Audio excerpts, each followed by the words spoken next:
Pak Menteri nak buat taman tema lagi besar Genting. Jom borak. Let's go.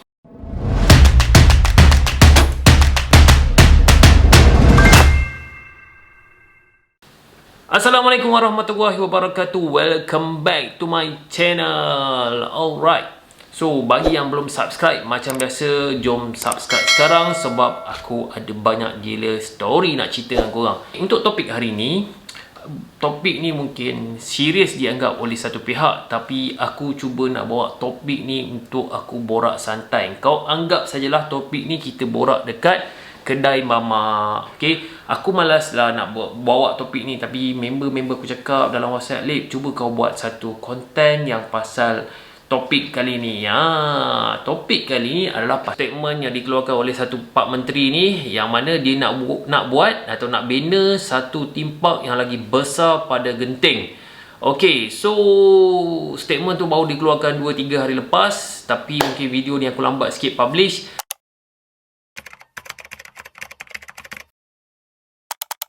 Bila aku baca benda ni kan, aku rasa nak mencarut ada, aku rasa nak maki pun ada lah. Bengang, kau tahu tak? Kau tahu tak bengang? Satu sebab dia kenapa aku bengang, ada banyak gila taman tema dekat Malaysia ni. Itu nombor satu lah. Okay, setiap negeri tu aku rasa lebih pada 2 lah.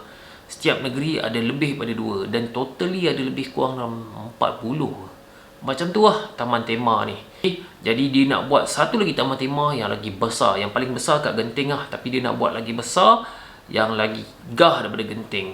Aku cuma nak tahulah kenapa dia nak bangunkan taman tema tu. Okey, kenapa dia nak bangunkan taman tema tu? Sebab aku macam, kalau dia punya alasan untuk attract pelancong lah, okey, kita kena buka balik data, kita kena tengok every single numbers.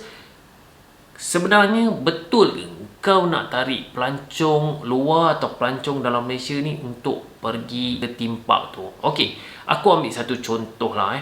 Kita ambil USS, Universal Studio Singapore. Okey, kalau kau nak tahu data collection yang aku dapat, kalau data tu fake, data tu tak betul, mana tak betul lah. Okey, korang mungkin boleh betulkan.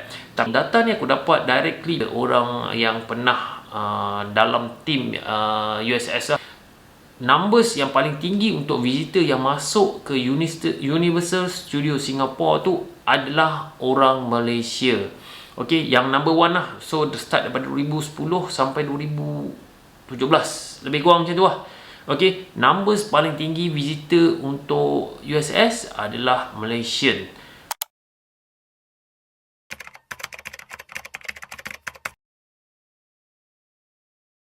Sekarang ni aku nak tanya dekat yang nak buat theme park ni lah. Engkau nak target siapa sebenarnya? Kalau kau nak target luar negara, Singapore sendiri dia survive dengan market Malaysia.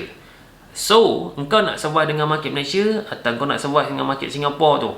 Kau rasa orang Singapore tu datang Malaysia nak pergi theme park? Kalau dia nak bagi theme park yang power-power, better dia pergi theme park yang luar negara. Dia ada pergi theme park kat Jepun, boleh pergi theme park kat Korea, kau boleh pergi theme park kat Vietnam. Semua yang aku rasa memang gila besar theme park dia. Compare kau nak compete lagi dengan negara-negara yang nak buat theme park yang besar. Ni kau nak create satu lagi untuk kau bersaing pula dengan Genting yang lagi besar. So aku rasa macam what the oh my god.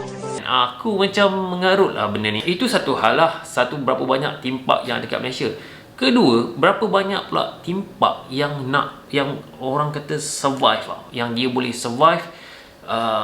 Satu, kalau kau dengar Maps Ipoh dulu dah tutup. Apa jadi dengan Maps? Dengan juta tau nak bangunkan dia, puluh juta nak bangunkan dia, tapi boleh collapse dalam berapa tahun je.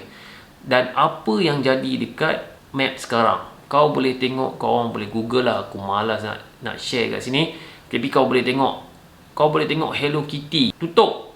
Okay, selepas beberapa tahun operasi. Nak investment ni pun bukan sikit-sikit lah, babe, juta, puluh juta juga. Okay, kedua yang survive juga Legoland. Okay, berapa banyak kita dengar berita dia nak tutup, nak close operasi. By siapa belakang dia tu? Kau check sendiri. Okay, so sebenarnya aku punya pengalaman lah kan, kalau aku pergi banyak gila theme park ni, aku pernah masuk theme park dekat Jepun, dekat Korea, dekat Vietnam, dekat Taiwan, dekat Hong Kong, dekat Singapore. Okay, aku pernah masuk mostly dekat Macau. Okay, mostly lah theme park ni semua dia ada satu core income dia lah. Kau nak tahu tak, core income dia orang ni, antara income terbesar dia lah adalah gambling, perjudian. Kalau kau nak tahu, dekat USS sendiri, Universal Studios Singapore, dia ada tempat perjudian dekat bahagian bawah. Cuma untuk pengetahuan korang, orang lokal Singapore atau orang tempatan Singapore tak dibenarkan untuk pergi di tempat judi tu. Kalau dapat tangkap, ada compound. Ada compound. Memang dihaskan untuk orang luar saja untuk pergi berjudi dekat situ. Tempat tu memang tertutup sikit dekat bahagian bawah. Okey, kat Universiti tu dekat bahagian bawah memang dia tertutup pun. Itu pun ada. Jadi kita balik tu pada Genting. Genting sendiri, dia punya, kalau kita tahulah, yang antara tempat yang terbesar untuk gambling, untuk perjudian adalah dekat Genting. Dan aku dapat rasalah benda yang sama itu adalah the core income diorang, main income, benda yang diorang boleh survive untuk terus beroperasi lah. Okay, parent pergi dengan parent, anak-anak main timpak, bapak turun bawah main judi. Jadi menteri ni cakap dia nak buat lagi besar, yang sebenarnya apa core income dia. Kalau nak katalah income tu daripada timpak yang orang main permainan ni, berapa sangat kau boleh return untuk return on investment, atau mudah kata kau punya balik modal lah, berapa lama. Kalau Genting dia mungkin main sediakan tempat judi, ROI dia mungkin cepat, tapi kalau yang tak ada, kau fikir sendiri dan kau kira sendiri.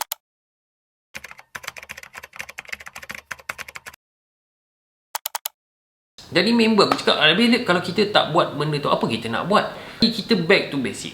Kalau Malaysia ni, dia punya kedudukan atau dia punya geografi kita adalah dekat tepi kiri kanan kita laut, bawah bahagian selatan pun kita laut, atas negara jiran kita. Macam tu juga Sabah Sarawak, dikelilingi dengan laut, belakang ada jiran. Jadi maksudnya dekat sini, kita ni dah memang dengan ekosistem kita ni dah memang dengan ecotourism, maknanya nature dengan semula jadi. Engkau habiskan puluhan juta untuk bangunkan satu benda yang tak ada dalam tangan kau, berbanding kau spend 50 juta atau puluhan juta untuk kau spend apa yang ada dalam tangan kau. Dua benda berbeza. Apa yang ada dalam tangan kita, itu persoalan dia. So persoalan dia, apa yang ada dalam tangan kita adalah apa yang kita ada sekarang. Engkau ada nature, kita ada sungai, kita ada pulau, kita ada gua kering, kita ada gua basah, kita ada apa lagi? Kita ada tasik, semula jadi, tasik buatan. Itu kau pergi hancurkan. Lepas tu kau pergi invest tempat yang tak sepatutnya. Kau pergi build pula timpak tu. Aku nak tanyalah, timpak ni kuat-kuat orang akan pergi sekali lah. Paling kuat pun 2 tahun sekali lah. Dan orang tak nak pergi lagi dah lepas tu.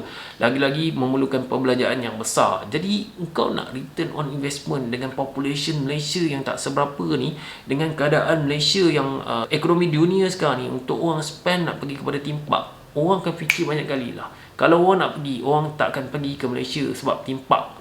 Orang akan pergi tempat-tempat lain untuk ke timpak, sebab kita tak terkenal dengan timpak. Jadi strength kita dekat mana? Strength kita dekat nature. Spend dekat nature. Aku terkesima lah, aku seronok tengok bila Jokowi dia buat satu gambar, dia ada ambil gambar dekat satu tempat campsite, dan aku rasa dia orang ada satu planning yang sangat panjang untuk nature punya, eco-tourism punya planning lah untuk Indonesia. Jadi why not? Kenapa kau nak spend berjuta yang benda, contoh aku ambil map lah, benda simple tak sampai berapa tahun collapse. Jadi buat apa kau buang masa kat situ? Dah lah kos besar, lepas tu kau merosakkan ekosistem alam, pencemaran apa semua. Lepas tu kalau tak laku, kalau pulangan modal lagi. Jadi itulah point of view aku. Aku rasa nak borak-borak dengan korang pasal menteri yang keluarkan statement nak buat theme park lagi besar dekat Malaysia, bersaing dengan Genting. Okey, kalau aku salah, mungkin ada part yang aku salah, mungkin korang boleh betulkan.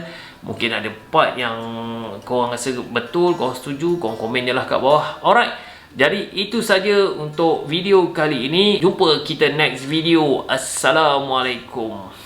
Bye.